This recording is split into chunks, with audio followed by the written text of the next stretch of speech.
네, 오늘도 시편 119편 말씀을 이어서 보겠습니다. 세 번째 시간이고요. 언약의 말씀, 언약의 삶이라는 제목으로 시편 119편의 말씀을 함께 살펴보고 있습니다. 오늘 본문은 9절에서 16절이고요. 히브리어 첫 번째 알파벳이 알렙이었죠. 오늘은 두 번째 알파벳인 베스를 살펴보도록 하겠습니다. 오늘 말씀 제목은 청년이 무엇으로 그의 행실을 깨끗하게 하리이까입니다. 이 시편 119편 시리즈 제목을 언약의 말씀, 언약의 삶이라고 했는데요. 원래는 이렇게 하고 싶었어요. 언약의 하나님, 언약의 말씀, 언약의 백성, 언약의 삶. 그렇게 하고 싶었었는데 너무 길죠, 그렇죠? 너무 길어서 조금 줄인 건데요. 그렇게 말씀 제목을 하고 싶었었던 이유는 이 시편 119편이 단순히 어떤 말씀에 대한 얘기가 아니다라는 것을 조금 여러분들에게 알려드리고 싶었습니다. 하나님을 사랑하는 사람이 그 하나님께서 하신 말씀에 따라서 어떻게 살고 싶은지를 기도하는 내용이 시편 119편의 전체 내용이라고 할 수 있습니다. 그래서 오늘도 그런 관점에서 오늘 이 말씀을 함께 살펴보기를 원합니다. 지난 말씀에서요, 저희가 우리는 이제 본성적으로 이 복을 원한다라는 그런 말씀을 제가 드렸었습니다. 하나님께서 우리를 그런 존재로 창조를 하셨기 때문에 그래요. 우리는 복을 원하고 하나님이 바로 그 복이 되어 주시는 거죠. 그렇게 우리가 하나님을 섬기면서 하나님과의 그런 친밀한 사랑의 관계 속에서 살아가도록 하나님께서 그렇게 우리를 창조하셨습니다.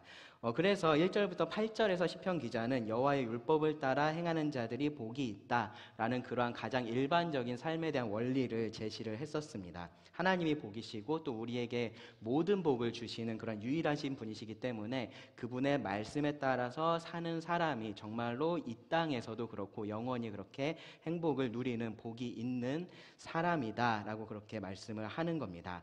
여러 복 중에 하나를 누리는 게 아니고요, 유일한 복을 누리는 그러한 삶입니다.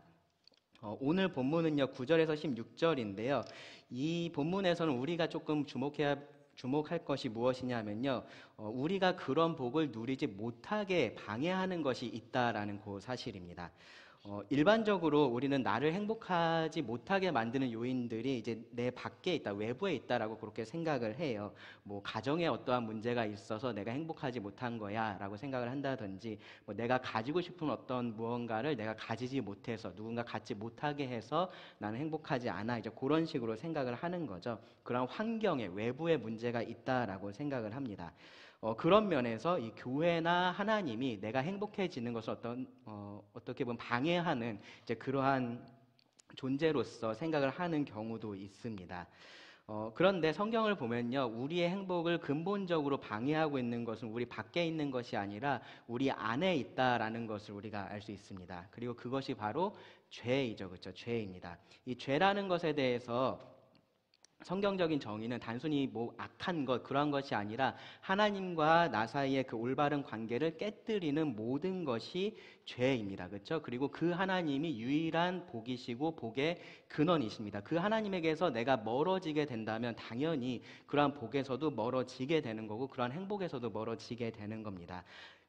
복이신 하나님을 등지게 하고 멀어지게 하는 것, 바로 죄, 그것이 바로 우리의 행복을 방해하는 가장 근본적인 원인이라고 성경은 말을 하고 있습니다. 그래서 예수님께서 우리의 죄를 대신 담당하시고 우리로 하여금 다시 하나님과 이렇게 화목하게 하셨다라는 것이 복음이잖아요, 그렇죠? 그래서 그것이 정말로 복음인 겁니다. 그 자체로서 복된 소식이기도 한 거고요. 그리고 그것이 우리를 참된 복으로 이끌어 가기 때문에 복음이라고 할 수 있는 겁니다. 복음을 통해서 복이신 하나님께 나아가는 겁니다. 그런데 여전히 이 죄가, 이 땅에 사는 동안에 여전히 이 죄가 여전히 자기 할 일을 열심히 하고 있습니다. 자기 할 일이라는 것은 뭐냐 하면은 우리를 하나님에게서 계속해서 멀어지게 만드는 거죠. 그렇죠? 그러한 일들을 계속해서 하고 있습니다. 이미 구원받은 자가, 이 하나님과의 관계가 이미 회복된 자가 다시 그 관계가 끊어지지는 않습니다. 그런데 그 관계의 친밀함을 이 죄가 잃어버리게 만들 수는 있다라는 겁니다. 그리고 그 말은 우리의 궁극적인 행복에서도 우리가 멀어진다라는 의미가 돼요. 이 죄가 행복을 방해하는 가장 근본적인 원인이 여전히 구원받고 나서도 되는 겁니다. 그래서 이 예수 그리스도의 복음을 통해서 구원받은 사람은요, 죄하고 싸웁니다. 그 안에 있는 죄를 그냥 용납하지 않아요. 왜냐하면은 하나님과의 관계를 계속해서 이 죄가 무너뜨리고 있기 때문에, 친밀하지 못하게 만들고 있기 때문에 이 죄를 그냥 둘 수가 없는 겁니다. 그것이 구원받은 사람의 가장 분명한 특징이라고 할 수 있습니다. 그리고 그러한 싸움, 그러한 과정을 성화라고 얘기를 하고요. 오늘 본문이 바로 그런 성화에 대한 말씀이고요. 그런 삶을 치열하게 싸우고 있는, 그러면서 살아가고 있는 우리들을 위한 말씀이다라고 할 수 있습니다. 본문에서 우리는요, 이 죄에 대한 하나님의 백성의 올바른 태도를 볼 수 있고요. 9절에서 12절에서 우리가 볼 수 있고요. 그리고 올바른 노력을 우리가 찾아볼 수 있습니다. 13절에서 16절입니다. 그리고 그 모든 것의 중심에 하나님의 말씀이 있다라는 것을 배울 수가 있습니다. 첫째로 이 올바른 태도에 대해서, 죄에 대한 올바른 태도에 대해서 좀 살펴보겠습니다. 9절 말씀을 보시면 이렇게 시작을 합니다. 청년이 무엇으로 그의 행실을 깨끗하게 하리이까? 주의 말씀만 지킬 따름이니이다. 여기서 갑자기 청년이 나옵니다. 이 청년이 시편 기자 자신을 지칭하는 것인지 아니면은 다른 누군가를 지칭하는 것인지 이 말씀만 가지고는 우리가 확언해서 말하기는 조금 어려운 부분이 있습니다. 그런데 전체 맥락으로 봤을 때는요, 시편 기자가 자기가 지금 청년이다라고 이야기를 하고 있는 것 같지는 않습니다. 여기 사용된 이 표현 자체가요, 어느 정도의 나이를 지금 말을 하고 있냐면요, 아주 어린 소년들, 아주 우리가 소년이라고 부를 만한 어린 아이들 있죠. 그 아이들에서부터 아주 젊은 청년을 의미를 합니다. 그러니까 결혼하기 전까지의 그런 청년을 의미를 합니다. 시편 119편을 읽어보시면 저자가 그렇게 젊은 사람이라고 보기에는 조금 무리가 있습니다. 젊은 사람이라기보다는요, 좀 경험도 많고 영적으로도 성숙한, 많은 것을 알고 있는 그러한 어른이라는 것을 우리가 알 수 있습니다. 그래서 그런 측면에서 보면은 여기서 말하는 이 청년이라는 것은 시편 기자가 꼭 자신을 말하고 있다라기보다는요, 어떤 일반적인 원리를 지금 제시하기 위해서 이러한 표현을 사용을 했다라고 보는 게 더 좋다라고 생각을 합니다. 행실을 깨끗하게 할 필요가 가장 큰 사람들이 청년들인 겁니다. 그래서 그 청년들의 경우를 통해서 오직 하나님의 말씀만이 우리를 깨끗하게 할 수 있다, 거룩하게 할 수 있다라는 이야기를 강조하려고 지금 여기서 이런 말씀을 하고 있다라고 볼 수 있습니다. 청년이라도 그 행실을 깨끗하게 하려면 주의 말씀을 지키는 방법밖에 없다라는 거예요. 그러면 우리가 이 청년에 대해서 좀 생각을 해볼 필요가 있습니다. 왜 청년은 그 행실을 깨끗하게 할 필요가 클까요? 물론 모든 사람들이 다 그런 필요들이 있어요. 그렇죠? 근데 왜 청년이 더 그런 필요들이 있냐라는 거죠. 두 가지 정도를 생각해 볼 수 있는데요. 하나는 그들이 처해 있는 상황의 위험성이 있고요. 그리고 중대성이 있습니다. 위험성이라는 것은요, 그들의 행실을 깨끗하지 못하게 만드는 많은 방해물들, 장애물들이 있다라는 얘기예요. 한마디로 이 청년의 때에 이 죄의 유혹이 여러 면에서 더 크다라는 겁니다.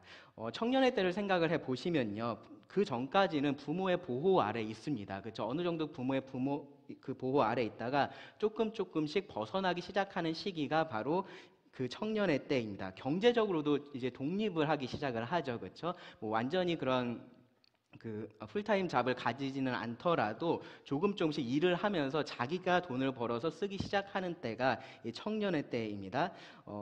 그러면서 이제 경제적으로도 이제 독립이 어느 정도 되고 전보다 조금씩 자유로워지는 겁니다. 부모의 그러한 보호라면 보호이고요, 다르게 말하면 감시라고도 할 수 있는데, 그러한 아래서 조금 울타리 안에서 좀 벗어나게 되는 시기가 바로 이 청년의 때인 겁니다. 시간적으로도 그렇고요, 공간적으로도 그렇고, 경제적으로도 그렇고, 관계적으로도 그렇고, 여러 면에서 자유로워지고요, 또 그런 자유를 누리고 싶어하는 마음이 커지는 때가 바로 이 청년의 때라고 말을 할 수 있습니다.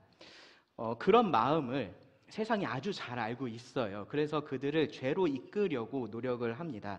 죄를 누리는 것이 자유인 것처럼 이야기를 하고요, 그동안 너희가 하지 못했었던 이러한 일들 해보는 것, 그것이 너에게 해방이야 라고 그렇게 이야기를 합니다. 그렇게 속이는 거죠. 그렇죠?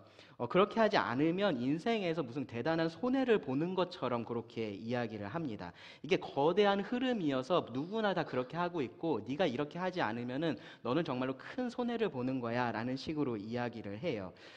특히나 교회 안에서 자란 청년들이 그 청년의 시기에, 그러니까 어려서부터 교회 안에서 잘 자란 그런 청년들이 딱 그 청년의 시기에 이러한 거대한 흐름에 속절없이 떠내려가는 경우들도 상당히 많이 있습니다. 교회에서만 자랐으니까 교회에서 배운 게 그냥 당연히 맞다라고 생각을 해왔고요. 그리고 알게 모르게 그냥 남들도 다 그렇게 생각하겠지라고 그렇게 생각을 해왔었던 것이 그렇지 않다라는 것을 실제적으로 경험하게 되는 때가 그때인 겁니다. 그러면서 그 가치관이 무너져 내리는 거예요. 교회 안에서 배워왔던 것들이 당연히 상식이라고 생각을 했었고, 그리고 세상에서 말하는 것이 비상식이라고 생각을 해왔었는데, 막상 세상의 사람들을 만나 보니까 그렇지 않은 것처럼 보이는 겁니다. 동성애를 거부하고 있는 내가 이상한 사람이 되어 있고요. 혼전 순결을 지키고 있는 내가 천연기념물이라고 불리고 있는 그러한 세상 속에 내가 던져지게 되어 있는 거죠. 특별히 그 나이 때 정말로 중요한 관계가 뭐냐면 또래와의 관계잖아요. 그렇죠? 비슷한 또래와의 관계인데 그러한 청년들에게 있어서 이렇게 행실을 깨끗하게 하는 것, 그러한 거대한 흐름에 거스려서 살아가는 것이 굉장히 어렵고 힘들다라는 겁니다. 그렇게 하기에 어려움이 된다라는 겁니다. 또 하나, 그 상황의 이 중대성, 이 청년의 때의 중대성에 대해서도 우리가 좀 생각을 해볼 필요가 있는데요. 청년 때 어떠한 선택을 하느냐가 인생에 있어서 정말로 중요하다라는 겁니다.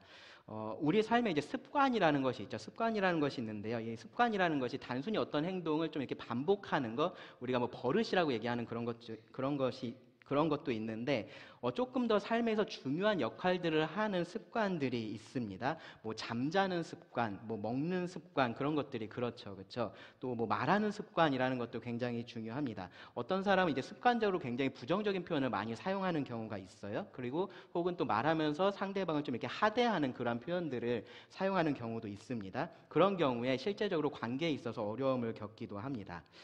신앙에 있어서도 이 습관이라는 것이 있습니다. 히브리서 10장 25절을 보시면은 모이기를 패하는 습관에 대해서 이야기를 해요.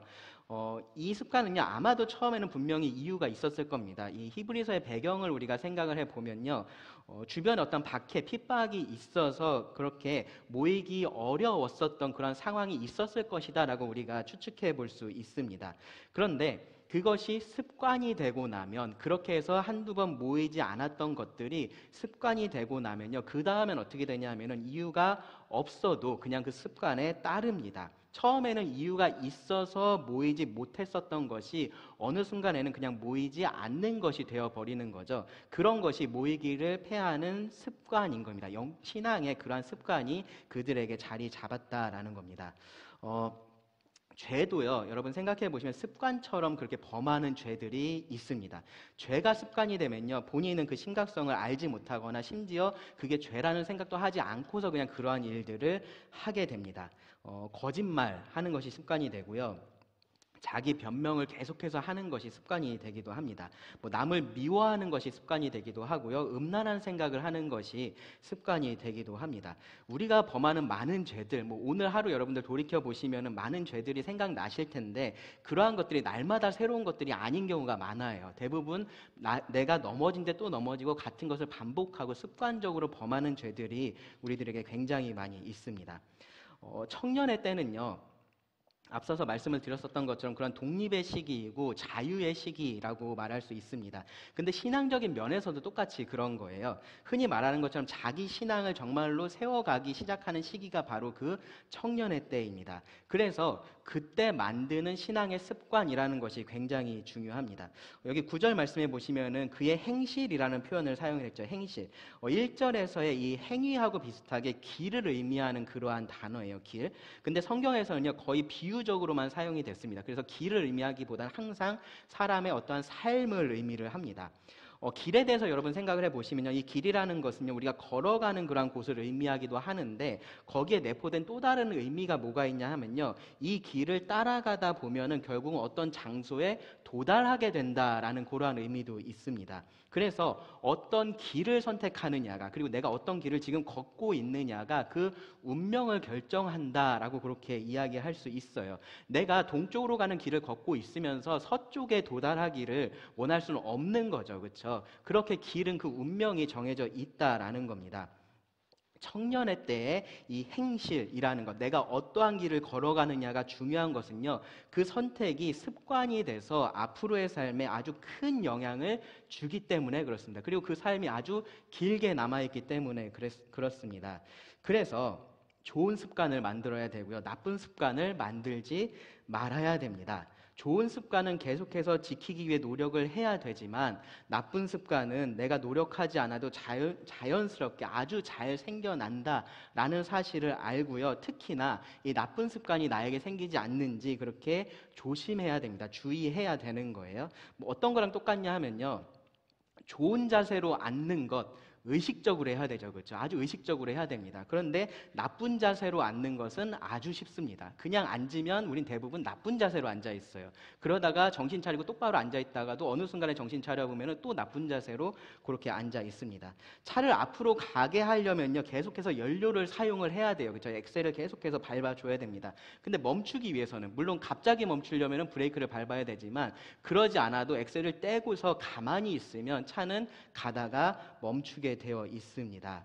좋은 습관이라는 것 만들기 굉장히 어려운데요, 나쁜 습관은 너무 쉽게 생겨나고요, 계속해서 이어지기가 너무 쉽습니다. 이 청년의 때에 이러한 영적인 습관에 주의를 하지 않으면 어느새 내가 원하지 않았던 그러한 어른의 모습을 나에게서 발견을 하게 될 겁니다. 내가 선택한 그 길이 나를 그곳으로 인도를 한다라는 겁니다.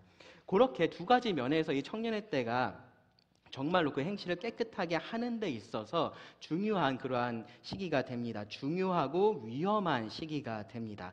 그 시기에 그 행실을 깨끗하게 하는 것, 정결하게 하는 것, 하나님과 같은 거룩함을 추구해서 하나님과 동행하는 것, 그리고 행복한 삶을 누릴 수 있게 하는 것, 그것이 무엇이라고 지금 말씀하고 있는 거냐 하면요, 하나님의 말씀이다 라고 지금 성경이 말하고 있는 거예요. 주의 말씀만 지킬 따름이니이다 라고 이야기를 합니다. 하나님께서 말씀을 통해서 보여주신 그 길이 유일한 길인 거죠. 유일한 길입니다. 필요가 정말로 많은 그 청년에게도 이 하나님의 말씀만 있으면 된다라고 그렇게 이야기를 하고 있는 거예요. 그것이 충분하다라고 말을 하고 있는 겁니다. 그러니까 다른 모든 하나님의 백성에게도 이 하나님의 말씀이면 그 행실을 깨끗하게 하는데 충분하다라는 그 원리를 지금 여기서 제시를 하고 있는 겁니다. 당연히 세상의 것들이 우리를 하나님께로 인도하지 못해요. 그렇죠? 우리를 하나님 앞에서 깨끗하게 그렇게 할 수 없습니다. 그럴 가능성이 없어요. 세상은 오히려 하나님을 대적하고 우리를 하나님에게서 멀어지게 합니다. 야고보서 4장 4절은요. 그래서 세상과 벗된 것이 하나님과 원수되는 것이라고 말을 해요. 세상에 속한 것이 나를 거룩하게 만들 수는 없습니다. 그거는 아마 다 알고 계실 거예요. 그런데 가만히 생각해 보면 나를 정결하게 하는 것, 나를 깨끗하게 하는 것, 좀 다른 것도 있는 것 같은 생각이 들기도 합니다. 뭐냐면요, 주변에 좋은 신앙인들이 있잖아요. 그렇죠? 그 신앙인들의 본이 사실은 나를 조금 더 정결하게 만들어주는 것 같습니다. 그래서 이 히브리서를 보면요, 그런 사람들을 주위에서 보고 너희가 본받으라 라고 그렇게 권하기도 합니다. 히브리서 6장 12절, 13장 7절에서 그렇게 이야기를 해요. 사람만 그런 게 아니고요, 뭐 좋은 신앙 서적도 분명히 도움이 될 것 같고, 좋은 찬양도 도움이 될 거고요, 그리고 여러 가지 좋은 경험들을 하는 것, 뭐 선교지에 가본다거나 그러한 일들, 그러한 경험들이 분명히 도움이 되는 것처럼 그렇게 느껴집니다. 실제로 도움이 됩니다. 실제로 도움이 됩니다. 근데 궁극적으로는 이 하나님의 말씀만이 우리를 거룩하게 한다라는 사실을 우리가 알아야 됩니다. 무슨 의미냐 하면요, 좋은 사람, 좋은 책, 좋은 음악, 좋은 경험 같은 것들, 그것에서 말씀이 빠져 있다면, 그것이 말씀의 기초에 있는 것이 아니라면 그 모든 것들이 나를 더 거룩하게 하거나 나를 정결하게 하거나 할 수는 없다라는 거예요. 그러한 의미가 사라진다라는 겁니다. 그리고요, 그 모든 것들은 언젠가는 사라질 것들입니다. 영원한 것들이 아니에요. 아무리 좋은 사람이 내 옆에서 내 신앙을 지켜준다라고 해도요, 그 사람은 언젠가는 내 곁을 떠나가게 될 겁니다. 오직 하나님의 말씀만이 변하지 않고 영원히 우리들을 거룩하게 할 수가 있는 겁니다.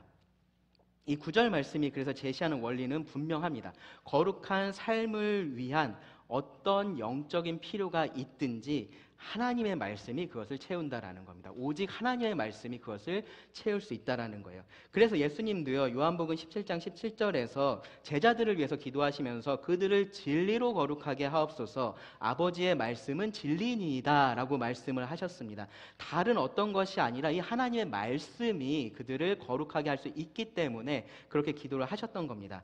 디모데후서 3장 16절 17절도요 이렇게 말합니다. 모든 성경은 하나님의 감동으로 된 것으로 교훈과 책망과 바르게 함과 의로 교육하기에 유익하니 이는 하나님의 사람으로 온전하게 하며 모든 선한 일을 행할 능력을 갖추게 하려 함이라. 하나님의 사람을 온전하게 할 수 있고 모든 선한 일을 할 수 있게 하는 것, 하나님의 말씀이라는 거예요. 그러니까 그것을 원한다면, 거룩함을 원한다면, 정결함을 원한다면, 하나님과 계속해서 동행하기를 원한다면요, 다른 무엇을 의존하지 말아야 되는 겁니다. 도움을 얻을 수는 있어요. 옆에 있는 사람이 도움을 줄 수 있고요, 좋은 책이 도움을 줄 수 있고요, 좋은 찬양이 도움을 줄 수도 있습니다. 여러 가지 경험들을 하는 것이 분명히 도움이 될 겁니다. 그런데 그것을 의존하는 것은 다른 문제입니다. 마치 그것이 아니면 내 신앙이 불가능한 것처럼 그렇게 생각하시면 안 된다라는 거예요. 그게 없으면 내 신앙이 무너져 내리게 내가 그것을 의지하고 있으면은 안 된다라는 겁니다. 우리가 그렇게 생각해야 할 것, 이것이 없으면 내 신앙이 무너지겠구나, 이것이 나에게 정말로 꼭 필요한 것이구나 라고 생각해야 할 것은 유일하게 하나님의 말씀이다라는 겁니다. 말씀에 대해서 그렇게 해야 되는 겁니다. 하나님의 말씀이 없으면 정결한 삶을 살 수 없고요, 하나님과 동행할 수가 없습니다. 하나님께서 주신 말씀이 모든 것들 위에 있는 권위이고요, 그것이 우선순위입니다. 그래서 내가 의존해야 할 것이 있다면, 내 삶을, 내 신앙을 지탱하는 것이 있다면 그것은 하나님의 말씀이어야 됩니다. 내가 정말로 생명같이 여기고 의지해야 할 것, 사람이 아니고요, 하나님의 말씀입니다. 이 하나님의 말씀에 대한 간절함과 사모함이 사실은 여기서 나오는 겁니다. 이게 아니면 안 된다라는 것을 알기 때문에 하나님의 말씀을 간절히 사모하고요, 그것을 바라고 있는 겁니다. 오직 하나님의 말씀이 나를 깨끗하게 하고 그 하나님의 길에서 떠나지 않게 지켜주기 때문에 그런 겁니다. 여담일 수 있지만 조금 말씀을 드리자면요, 그렇기 때문에 우리는요, 스스로 말씀을 읽고 내가 그 말씀을 이해하고 내 삶에 적용하고 하는 훈련을 계속해서 해야 되는 거예요. 마치 어린아이가 처음에 태어나면은 부모가 다 해주잖아요, 그렇죠? 먹을 것도 다 주고 먹여주고 입혀주고 다 그런 것을 합니다. 그런데 성장에 가면 그렇지 않죠, 그렇죠? 성장에 가면 스스로 음식을 먹는 것처럼 그리스도인들도, 하나님의 백성들도 그렇게 해야 된다라는 거예요. 물론 어느 정도 성장한 그러한 자녀들에게도 부모의 도움이 여전히 필요한 면이 있어요, 그렇죠? 애가 먹고 싶은 대로 그냥 두면 애들은 영양에 따라서 먹는 게 아니라 그냥 맛에 따라서 먹잖아요, 그렇죠? 그냥 맛있는 것만 먹습니다. 그래서 오히려 자신을 해롭게 할 수도 있어요. 그런 면에서 부모의 도움이 필요합니다. 그런데 궁극적으로는 스스로 잘 먹을 수 있게 되어야지 맞는 겁니다. 하나님의 말씀도 마찬가지인 거예요. 하나님의 말씀도 마찬가지입니다. 우리는요, 지금 우리가 살고 있는 세상은요, 정말로 분업화가 잘 돼 있어요, 그렇죠? 어떤 일을 하는 사람은 그 일만 하면 됩니다. 다른 일은 다른 사람들이 해주는 것들이 있어요. 그러다 보니까 이 하나님의 말씀에 있어서도 우리가 좀 그렇게 생각하고 있는 것이 아닌가 싶은 생각이 듭니다. 말씀이라는 것, 은사 있는 사람들이 잘 연구해가지고 그거 잘 가르쳐주면은 내가 그거 그냥 듣고서 그렇게 살아가면 된다라고만 그렇게 우리가 생각을 하고 있는지도 모르겠습니다. 그런데 여러분, 절대로 그렇게 생각하시면 안 됩니다. 물론 그것이 굉장히 중요한 부분이에요. 교회에 오셔서 잘 준비된 말씀을 듣고 하는 것들이 정말로 중요한 부분들입니다. 그리고 그것을 위해서 하나님께서 교회 안에 은사 있는 사람들을 세우시는 겁니다. 그런데 여러분, 그 사람들만 의지하고 계시면 안 된다라는 거예요. 그 사람들만 의존해서 내가 하나님의 말씀을 먹겠다라고 생각하시면 안 된다라는 겁니다. 유평교회가요, 계속해서 강해 설교를 하고 있어요. 처음에 무슨 잡곡밥, 그런 표현들도 쓰면서 이 말씀이 어렵다라고 그렇게 말씀들도 많이 하셨습니다. 맞습니다. 어떤 면에서 굉장히 듣기 어려운 말씀이에요, 그렇죠? 제가 이 자리에 와서 이 말씀 하나하나 설명을 드리는 것은요, 말씀을 전하는 저도 쉽지 않고요, 말씀을 들으시는 여러분도 사실은 쉽지 않은 일입니다. 근데 그럼에도 불구하고 계속해서 우리가 이렇게 말씀을 전하고 이렇게 말씀을 들으셔야 된다라고 하고 있는 이유 중에 하나가 바로 여기에 있습니다. 첫째는요, 하나님의 말씀을 하나님의 말씀으로서 전하는 것이 목적이기 때문에 그렇게 하고 있는 거고요. 둘째는 뭐냐면은, 또 다른 목적은 뭐냐면은, 성경을, 이 하나님의 말씀을 어떻게 읽고 어떻게 해석을 하고 어떻게 내 삶에 적용을 해야 되는지를 계속해서 이 시간을 통해서 여러분들에게 보여드리고 싶어서 그런 겁니다. 그렇게 해서 성도들 각자가 이 하나님의 말씀을 읽을 때 그렇게 읽고 그렇게 해석하고 그 삶에 적용을 해서 이 하나님의 말씀이 그 삶을 깨끗하게 하고 있기를 원하기 때문에 그렇게 하고 있는 겁니다. 하나님의 말씀이 아니면 우리의 삶을, 우리의 행실을 깨끗하게 할 수 없기 때문에 그렇습니다.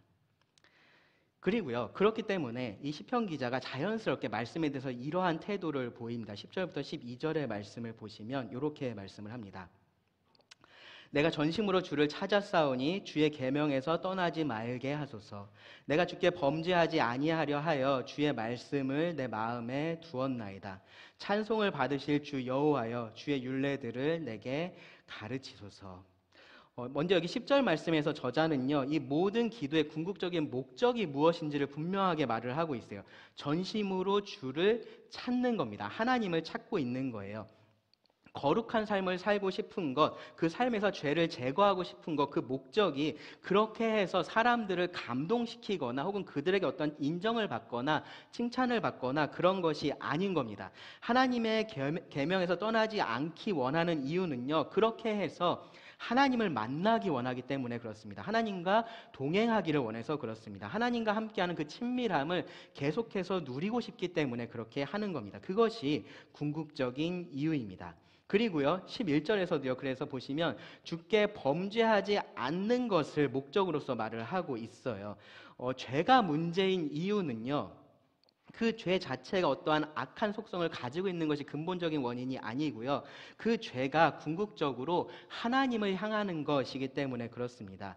그 어떤 죄도 하나님과 관계없는 죄가 없습니다. 그래서 다윗도 이 밧세바와 우리아에게 범한 죄에 대해서 시편 51편에서 회개를 하면서 뭐라고 고백을 했었냐 하면은, 내가 주께만 범죄하여 주의 목전에 악을 행하였사오니 라고 말을 해요. 사람에게 행한 그러한 죄였지만 하나님과의 관계의 문제를 가져온 거죠. 그렇죠? 그래서 이런 기도도 이어집니다. 시편 51편 11절 12절을 보시면, 나를 주 앞에서 쫓아내지 마시며 주의 성령을 내게서 거두지 마소서. 주의 구원의 즐거움을 내게 회복시켜 주시고 자원하는 심령을 주사 나를 붙드소서. 여기 시편 119편 8절에서 저자가 내가 주의 율례를 지키오리니 나를 아주 버리지 마옵소서라고 기도를 했었습니다. 그 기도하고 같은 맥락에 있는 그러한 기도인 겁니다. 죄가 하나님과의 관계에 그 문제를 가져왔기 때문에 지금 그 회복을 이렇게 구하고 있는 겁니다. 하나님, 저를 쫓아내지 마십시오. 저에게서 성령을 거두지 마십시오. 구원의 즐거움을 제게 회복시켜 주십시오라고 그렇게 구하는 겁니다. 여기 시편 기자가 범죄하지 않으려고 하는 이유도, 그 궁극적인 이유도 거기에 있습니다. 하나님과의 관계가 멀어지는 것을 원하지 않기 때문인 거죠. 여기 11절 뒤에 보시면요, 하반절에 보시면은 아주 중요한 표현이 하나가 나옵니다. 이 하나님과의 계명에서 떠나서 범죄하지 않기 위해서 어떻게 했다라고 말하냐 하면요, 주의 말씀을 내 마음에 두었나이다. 주의 말씀을 내 마음에 두었다라고 그렇게 말을 하고 있습니다. 여기 이제 두었다라는 번역이 조금 아쉬운 번역인 것 같아요. 틀린 번역은 아니지만 조금 아쉬운 번역입니다. 이 맥락에서 이 단어는요, 그냥 어떤 물건을 어디에 둔다라는 그 이상의 의미를 가지고 있어서 그래요. 그래서 다른 한국어 번역본들을 보시면요, 간직합니다라는 표현을 많이 사용했습니다. 간직합니다. 깊이 간직합니다. 혹은 고이 간직합니다라는 그런 표현들을 사용을 했습니다. 때로 이 단어가요, 숨긴다라는 의미로도 사용이 되는데요. 어떤 의미냐면, 특별히 이런 맥락에서 어떤 의미냐면은 아주 귀한 것을 안전한 장소에 보관한다라는 그러한 의미입니다. 하나님의 말씀을 그렇게 귀한 것으로 여겨서, 보물로 여겨서 마음속에 간직했다라는 의미로서 지금 이렇게 말을 하고 있는 겁니다. 그렇게 하는 것은요, 그냥 말씀을 기억하고 있고 마음에 담아두고 있고 그것만 의미하지 않아요. 특별히 성경에서 이 마음, 우리의 마음에 대해서 얘기할 때 이 마음은 어떠한 곳이냐면요, 우리의 행동을 결정하는 곳입니다. 그래서 마음에 하나님의 말씀이 있다라는 말은요, 이 하나님의 말씀에 따라서 내가 무엇을 결정을 하고 판단을 한다라는 의미이고요. 그리고 그것에 따라서 행한다라는 그러한 의미입니다. 그렇게 할 때에 주께 범죄하지 않을 수 있는 겁니다.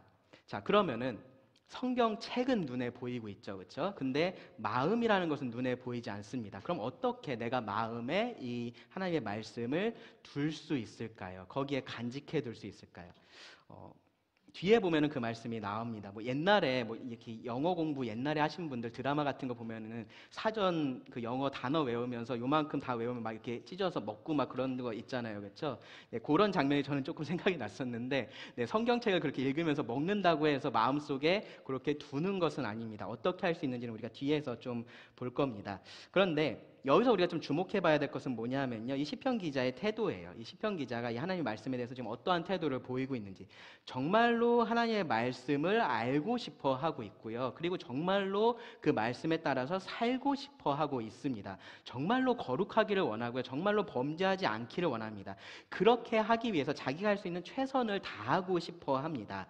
그런데 그것만으로도 충분하지 않다라는 것을 알고 있어요. 그래서 12절 같은 기도를 하는 겁니다.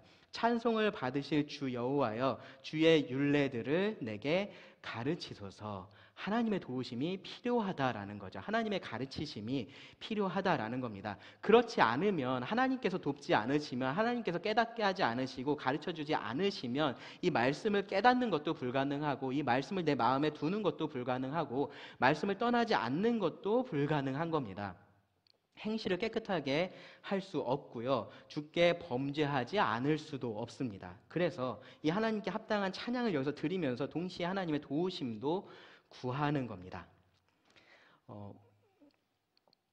이 시편 기자의 죄에 대한 태도에서 우리가 꼭 배워야 될 것은 뭐냐면요. 하나님의 백성은 자기 삶에 죄가 있는 것을 괜찮은 것으로 생각할 수 없다라는 겁니다.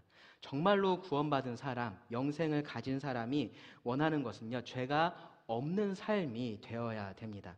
단순히 그래서 그렇게 해야 된다라는 게 아니고요. 그것을 원하는 것이 당연하고 자연스러운 겁니다. 왜냐하면은 하나님이 그 죄를 미워하시고 하나님이 그 죄와 함께 할 수 없으시기 때문에 그렇습니다.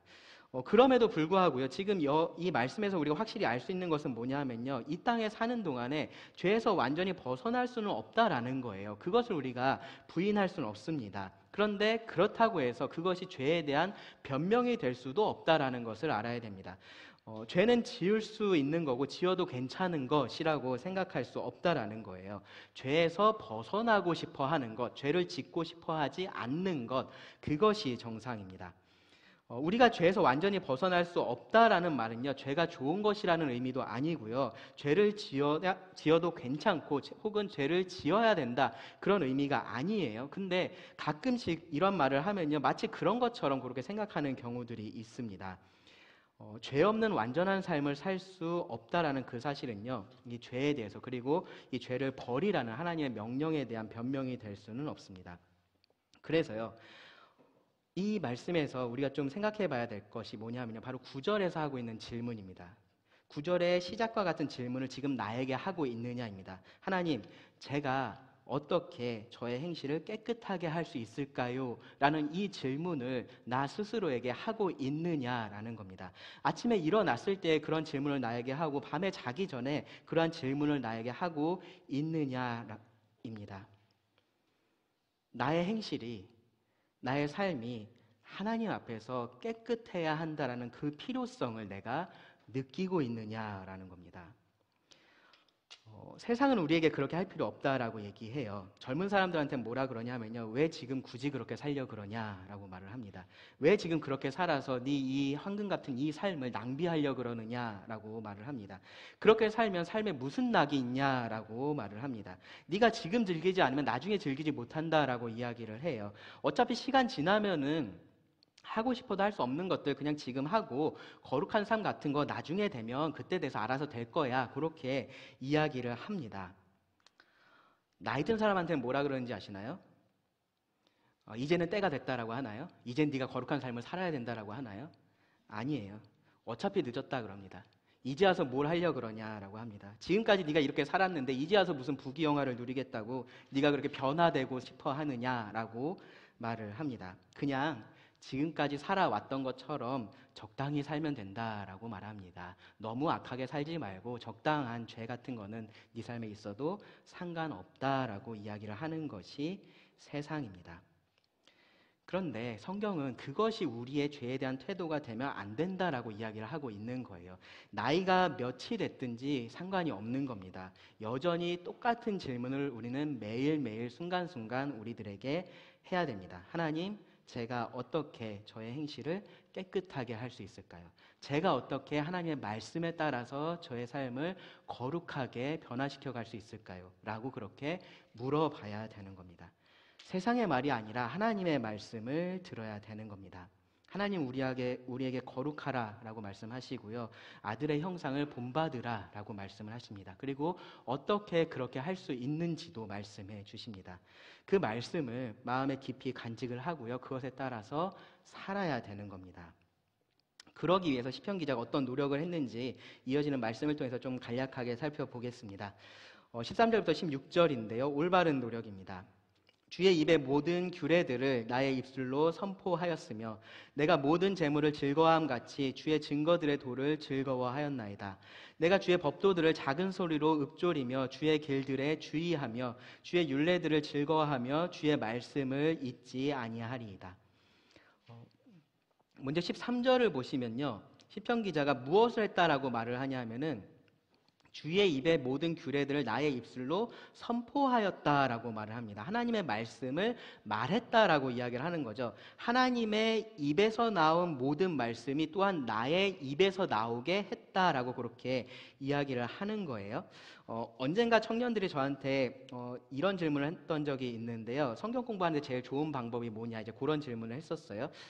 생각을 해보니까 제일 좋은 방법이 하나가 생각이 났습니다. 뭐냐면은 설교를 하는 겁니다. 네, 설교하는 게 이 성경을 공부하는 데 있어서 제일 좋은 방법입니다. 실제로 이 설교를 준비하고 전하는 이 모든 과정이 나의 영적인 삶에 있어서 정말로 가장 큰 도움이 됩니다. 그것을 제가 지금까지 느껴오고 있습니다. 입술로 하나님의 말씀을 선포하는 게요, 여러 면에서 정말로 말씀을 따라서 사는데 도움을 줍니다. 이 말씀을 읽고 바르게 해석하는 것뿐만 아니라요, 실제로 나도 그 말씀에 따라 살고 있어야지, 아니면은 뭐 최소한 그렇게 살려고 하는 노력은 내가 하고 있어야지 그렇게 말씀을 할 수 있기 때문에 그렇습니다. 그렇게 말씀을 선포할 수 있기 때문에 그래요. 그래서요, 꼭 앞에 나와서 설교하지 않더라도요, 말씀을 내 입으로 다른 사람에게 말하는 것, 그것이 정말로 우리에게 큰 유익이 되는 일들입니다. 시편 기자는요, 그렇게 이 하나님의 말씀을 선포하면서 자기 마음에 이 하나님의 말씀을 계속해서 그렇게 두었던 겁니다. 그리고 그 말씀에 따라서 살아갔었던 겁니다. 다음으로 14절을 보시면요, 이 시편 기자가요, 하나님의 말씀에 우선순위를 두었다라고 말을 해요. 내가 모든 재물을 즐거워함 같이 주의 증거들의 도를 즐거워하였나이다라고 이야기를 합니다. 사람은 자기가 즐거워하는 것에 우선순위를 두잖아요. 그때 자기가 좋아하는 것을 먼저 하려고 합니다. 시편 기자가 이 재물보다 하나님의 말씀에 대해서 그렇게 했다라고 이야기를 하는 거예요. 그런 생각이 들었습니다. 우리는 왜 재물을 즐거워할까요? 왜 우리는 돈을 좋아할까요? 돈이라는 것 자체가 어떤 우리들에게 즐거움을 주는 것은 아니죠. 그렇죠? 그렇습니다. 뭐 음식처럼, 음식은 먹으면 입이 즐겁잖아요. 그렇죠? 맛있어서 입이 즐겁습니다. 그래서 음식을 좋아하는 거 충분히 이해가 돼요. 음악이라는 거 들으면 귀가 즐겁습니다. 그러니까 우리가 음악을 좋아할 수 있습니다. 다른 사람들이 칭찬해 주는 말, 그런 거 좋아할 수 있어요. 그렇죠? 마음이 즐겁습니다. 그런 말들을 들으면요.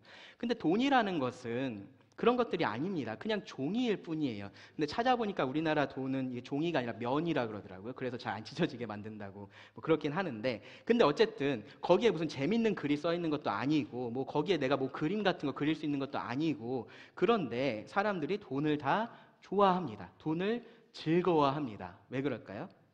그걸 통해서 자기가 정말로 좋아하는 것을 얻을 수 있으니까 그런 거죠. 이게 있으면 그런 것들을 얻을 수 있다라고 생각을 하니까 그런 거고요. 그리고 실제로 그런 것들을 경험했기 때문에 그런 겁니다. 그런데 하나님은 뭐라고 말씀을 하시는 거냐 하면요, 그 궁극적인 즐거움, 너희가 정말로 원하는 그 궁극적인 즐거움, 돈을 통해서 얻을 수 있는 것이 아니라 하나님의 말씀을 통해서 얻을 수 있는 거다라고 말씀을 하십니다. 그래서 이 시편 기자가 재물이 아니라 하나님의 말씀을 더 즐거워했던 겁니다. 히브리서 말씀에 보면요, 모세가 그리스도를 위하여 받는 수모를 애굽의 모든 보화보다 더 큰 재물로 여겼다라고 그렇게 말씀을 해요. 다니엘을 여러분 생각해 보시면요, 정말로 모든 것을 잃을 것을 각오하고서 하나님의 말씀에 순종했었던 것을 볼 수 있습니다. 그것에 따라서 자신을 정결하게 했었던 것을 볼 수 있습니다. 정말로 이 재물보다 하나님을 더 귀하게 여겼고 그 하나님의 말씀을 더 귀하게 여긴 결과들입니다. 그럼 우린 이런 생각이 들어요. 우리가 모세 같은 경험을 해야 그게 가능하지. 우리가 다니엘 같은 경험을 해야 그게 가능한 거 아닌가. 그래야 하나님의 말씀을 내가 즐거워할 수 있고 그래야 우선순위에 둘 수 있는 것이 아닌가. 그러한 생각이 듭니다. 우리에게 그런 경험이 없어서 우리가 하나님의 말씀을 즐거워하지 못하고 있는 거라고 생각을 하는 겁니다. 그런데 어쩌면 우리는 거꾸로 잘못 생각하고 있는 것일 수 있습니다. 반대로 생각하고 있는 것일 수 있습니다. 하나님의 말씀에 우선순위를 두면, 그것을 우리가 먼저 하면, 그러면 그 말씀이 주는 즐거움을 우리가 경험할 수 있게 됩니다. 그리고 그러면 자연스럽게 이 말씀이 나에게 즐거움을 주는구나 라는 것을 알게 되고 이 하나님의 말씀을 우선순위에 둘 수 있게 됩니다. 음식을 먹어봐야 맛이 있다는 것을 아는 것처럼요, 하나님의 말씀도 그런 겁니다. 내가 말씀을 먼저 우선순위에 두면 그 즐거움을 경험할 수 있습니다. 15절, 16절을 보시면요, 여기서는요, 우리가 생각할 수 있는 어쩌면 가장 일반적인 그러한 노력을 하고 있다라고 볼 수 있어요.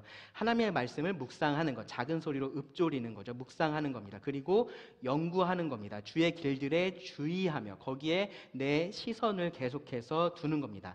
하나님의 말씀이 무엇을 말하는지 주의 깊게 읽어보고요. 그리고 그것을 마음에 새기고 계속해서 되뇌이는 것을 말합니다. 그리고 그것을 삶에서 잊지 않고 계속해서 기억하는 것이 필요하다라고 16절에서 말씀을 하고 있습니다. 이렇게 할 수 있는 제일 좋은 방법이 혹시 뭔지 아시나요? 계속해서 이 하나님의 말씀을 묵상하고 연구하고 기억하는 데 가장 좋은 거? 암송이에요. 암송. 네, 암송입니다. 그런데 어느 순간에 이 암송이라는 것이 주일 학생들 그리고 모치님들만 하는 게 된 것 같아요. 그렇지 않습니까? 이 암송이라는 거 정말로 우리들에게 필요한 겁니다. 성경 암송이 하나님의 말씀을 우리 마음에 두는 가장 좋은 방법입니다. 그래서 여러분들 암송하기 위해서 노력을 해보시기 바랍니다. 앞서 말씀을 드렸었던 것처럼요, 궁극적으로 이러한 노력들을 우리가 계속해서 하지만 하나님의 도우심이 필요합니다. 근데 가만히 있으면서 하나님 도와주기만 하세요라고 그렇게 할 수는 없는 겁니다. 우리들에게 주신 이러한 책임이 있다라는 것을 우리가 알아야 됩니다. 성경에 보면요, 성경에서 종종 이런 것들이 나와요. 우리는 아무것도 하지 않고 하나님께서 모든 것을 해주시는 경우, 그러한 경우들이 있습니다. 그렇죠? 근데 그러한 것이 그렇게 많지는 않아요. 우리 생각만큼 많지 않습니다. 특히 이 거룩함을 이루어가는 과정에서는요, 하나님은 어떻게 하시냐면은 우리들에게 필요한 모든 것들 다 주세요. 그 자원들을 우리들에게 주시고요. 그리고 우리들에게 그렇게 살라라고 말씀을 하세요. 그것들을 가지고 거룩함을 추구하면서 이루어 가라라고 말씀을 하십니다. 그것에 순종하는 것이 우리들의 책임인 겁니다. 말씀을 정리하겠습니다. 이 하나님 말씀의 필요성에 대해서 물어보면은 부정적으로 대답할 그리스도인들 아무도 없을 겁니다. 하나님 말씀 중요해요? 라고 물어봤는데 아니요, 저는 중요하지 않다고 생각하는데요? 라고 말할 사람은 아무도 없을 거예요. 그런데 이런 말을 함께 합니다. 무슨 말을 하냐 하면요, 중요한 건 아는데 시간이 너무 없어요. 하나님 말씀이 중요한 건 아는데 말씀 읽을 시간이 없어요 라는 이야기를 합니다. 말씀 읽기에 제가 너무 바빠요 라고 말을 합니다. 근데 여러분, 이 말을 가만히 한번 생각해 보시기 바랍니다. 이게 논리적으로 맞는 말인지 한번 생각을 해 보시기 바랍니다. 이 말은요, 하나님의 말씀을 그만큼 중요하게 생각하고 있지 않다라는 말입니다. 우리는요, 아무리 바빠도 중요한 일이 있으면 시간을 만듭니다. 없는 시간도 만듭니다. 그 중요한 것보다 우선순위에서 밀리는 그것을 우리가 취소해 가면서 그 시간을 만듭니다. 그런데 하나님의 말씀이 중요한 건 아는데 시간이 없어요 라고 말을 하는 것은요, 내가 이 시간을 쓰고 있는 그 모든 것들보다는 하나님의 말씀이 중요하지 않다라고 지금 말하고 있는 것과 똑같은 겁니다. 여러분 그러면 무슨 생각을 해보셔야 되냐 하면요. 그럼 그 내 시간을 차지하고 있는 것들이 무엇인지를 생각을 해봐야죠. 그렇죠? 내 시간을 차지하고 있는 그것들과 이 하나님의 말씀을 내가 비교를 해봐야 됩니다. 그것이 정말로 하나님의 말씀보다 내 삶에 있어서 내 영혼에 있어서 더 중요한 것인지를 한번 점검해 봐야 되는 겁니다. 그것이 정말로 나를 하나님께로 더 가까이 이끌어가고 있고 내 삶을 하나님 앞에서 더 정결하게 만들어가고 있는 것인지 하나님의 말씀보다 그것이 더 그렇게 하고 있는 것인지 점검을 해 봐야 됩니다. 당연히 답은 그렇지 않다입니다. 왜냐하면 하나님의 말씀만이 우리를 정결하게 하는 것이기 때문에 그렇습니다. 중요한 건 아는데, 하나님의 말씀이 중요한 건 아는데 시간이 없어요는요, 논리적으로 맞지 않는 말입니다. 특히 이 죄와의 싸움에서 패배하고 있으면서, 그리고 그것 때문에 좌절하고 그것 때문에 죄책감에 시달리면서 그것을 이길 수 있는 가장 강력한 무기인 하나님의 말씀을 가까이 하지 않는다라는 것은요, 너무나 모순되는 행동입니다. 그것은요, 싸움에서 이기고 싶어 하는 사람의 모습이 아닌 거예요. 그냥 지고 싶어 하는 사람의 모습인 겁니다. 거룩을 추구하는 사람은 하나님의 말씀을 중요하게 여깁니다. 성경책을 집안 금고에 보관해 두시면요, 그것은 하나님의 말씀을 중요하게 여기는 것이 아닌 거예요. 그 금고에서 꺼내셔서요, 이 성경책이 헤어지고 낡아지도록 여러분 읽으셔서 이 마음의 금고에 담아 두셔야 됩니다. 그리고 그렇게 할 때 정말로 우리가 이 하나님의 말씀이 주는 즐거움을 누릴 수가 있습니다. 함께 그런 마음으로요, 이 시편 119편 9절에서 16절 말씀을 기도하는 마음으로 읽어 보겠습니다. 9절입니다. 함께 읽겠습니다. 청년이 무엇으로 그의 행실을 깨끗하게 하리이까? 주의 말씀만 지킬 따름이니이다. 내가 전심으로 주를 찾았사오니 주의 계명에서 떠나지 말게 하소서. 내가 주께 범죄하지 아니하려 하여 주의 말씀을 내 마음에 두었나이다. 찬송을 받으실 주 여호와여, 주의 율례들을 내게 가르치소서. 주의 입의 모든 규례들을 나의 입술로 선포하였으며 내가 모든 재물을 즐거워함 같이 주의 증거들의 도를 즐거워하였나이다. 내가 주의 법도들을 작은 소리로 읊조리며 주의 길들에 주의하며 주의 율례들을 즐거워하며 주의 말씀을 잊지 아니하리이다. 네, 함께 기도하시고 말씀 마치겠습니다. 하나님, 우리에게 참 귀한 말씀을 주셔서 감사합니다. 하나님의 말씀이 우리의 즐거움이며 우리의 보물입니다. 우리가 이 사실을 항상 잊지 않게 하시고 또 그것에 합당하게 살아갈 수 있게 하여 주시기를 구합니다.